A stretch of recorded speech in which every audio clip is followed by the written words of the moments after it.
knows where I am in it, but probably the first 30 or so years of my life, most of my spiritual growth was around relationships. I actually find that to be true for a lot of people, that it's our relationships, particularly our romantic or intimate relationships, where we get challenged the most early on.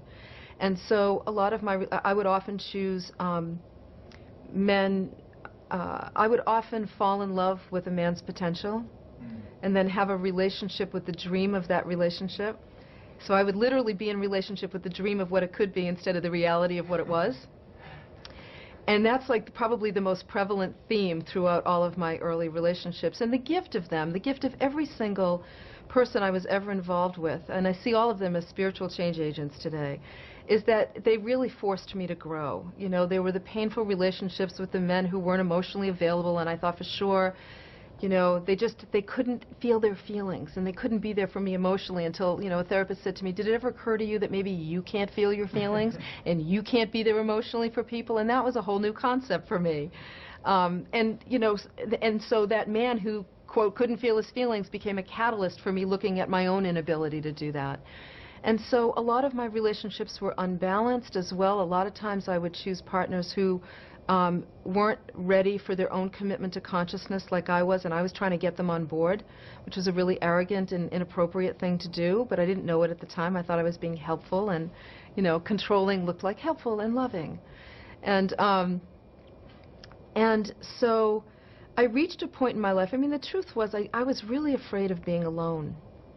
And so I would rather be in a relationship that wasn't fulfilling than be alone. You know, like a lot of women, I grew up, you know, from generations of women where it wasn't okay to be alone. And so when I finally had enough therapy under my belt and enough healing under my belt where I said, you know what, something tells me I better be alone for a while if I'm going to find a good relationship, and I finally got my own apartment and moved in and dealt with all of the discomfort of that in the beginning, and then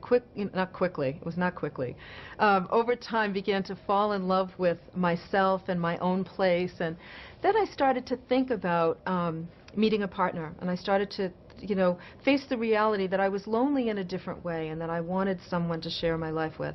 You know, by that point, so this is around 33 or 34, I had a clear history of having intentions, having affirmations, taking actions, and watching miracles unfold in my life. I mean, I have a million examples of how that happened in very powerful ways.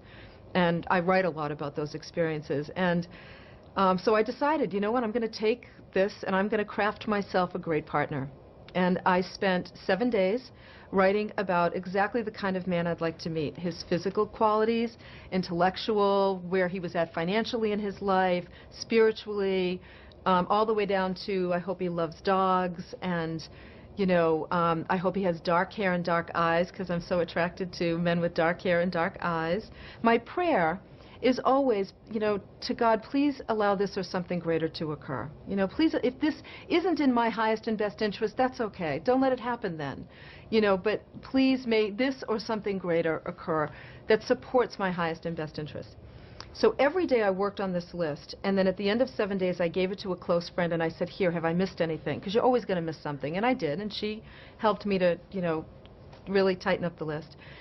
And then I created a treasure map, something I've taught for years, and I took a big poster board and I started to take pictures of men that I thought were attractive out of magazines that kind of fit that profile, and men with dogs, and, you know, men engaged in the kinds of things that I like to do, and, you know, just this board, sort of like a storyboard of what my life would look like if I were in love with my perfect mate.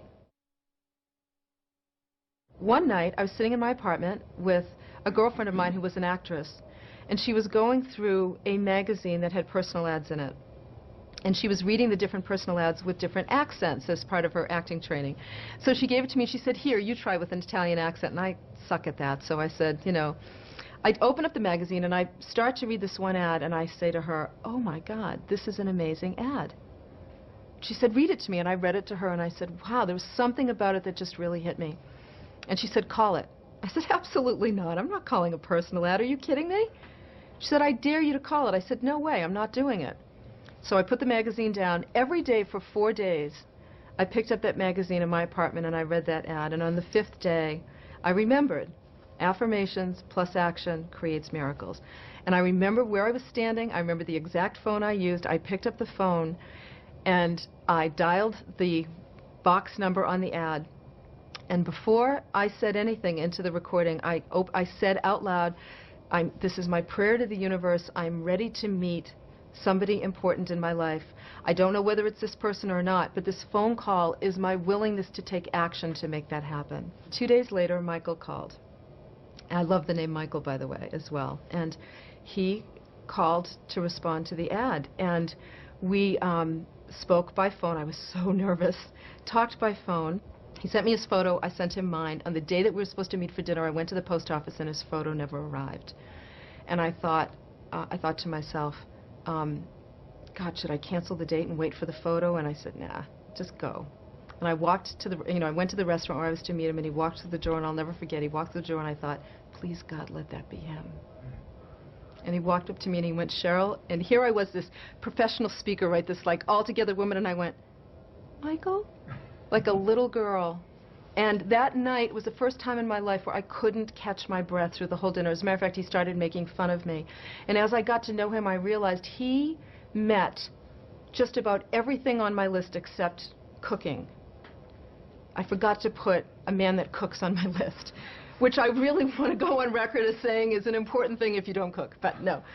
But honest to God, so that was 13 years ago, and I knew this was the man I was going to marry. It was the best day of my life to marry him. It could make me cry just thinking about it. And that was a powerful example of having a strong affirmation, really being clear about what it is you want, being willing to take the actions to make it happen, and, by the way, really investing in how I needed to grow in order to match that list. And I got, that's what a soulmate really is. And that's, when I look at all of the things that have occurred in my life as a result of my intentions, that's the best one. It's amazing to me how when we create intentions and affirmations from that pure soul place, what we're really calling into our lives are the very things that are meant to assist us on our spiritual journey. I mean, my life is so far different than I could have ever imagined, and I didn't know, like sometimes we don't know the power of our intentions and our affirmations. That's why it's so important to listen to that little voice inside. Because, Emmett Fox said it years ago, the great spiritual teacher from the early 1900s, Emmett Fox said, usually our deepest desires are those things that we're the most embarrassed to admit out loud. We don't want to say them out loud. But those are usually the desires of the soul. And when we state them and when we put them in writing and when we start to act on them, there is this divine power that rallies behind us to support our efforts. I mean, I met Michael in 2 weeks. That's pretty quick manifestation, wouldn't you say? But there were a lot of years before that where the lag time was much longer. And you know what? It was the right time. And a lot of times we intend to bring things into our lives into an already too full life. And so sometimes what we need to do is actually make the space. That's actually part of the action plan, is making the space to allow in whatever it is we intend, because too many of us just don't have the space in our lives for that. And that was, something I really did have to create the space. And I also had to look at how deathly afraid I was. I saw marriage as a cage on a very deep level. I saw it as a cage. And little did I know I was living in a cage. And when I met this man, he had the key that opened it. Who would have thought? I would have never thought. The affirmations is just the starting point. That's like going, okay, here's where the goal is. What really gives those affirmations power is the emotion we put behind it. So what's interesting is you start out the journey going, okay, let me start here. Step 1 is what's the affirmation. Step 2 is, how can I generate the emotional power behind that affirmation. And a lot of that comes from taking actions to support that affirmation. That's how you begin to step into that state. And then as you step into that state and you take actions and you put the emotional power behind those affirmations, they begin to manifest themselves in your life.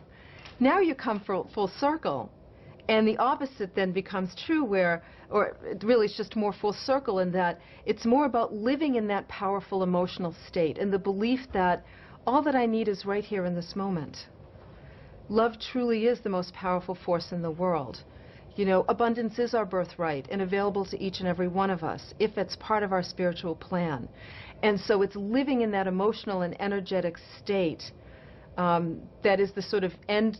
I don't know, it's probably not the end game. We'll see what happens next, right? But it's that way of being that you get to now live in as a result of the work you did early on, kind of installing those affirmations in your brain. I think of my brain as a computer. I've installed some great software. It plays in the background. I don't even know what it is anymore.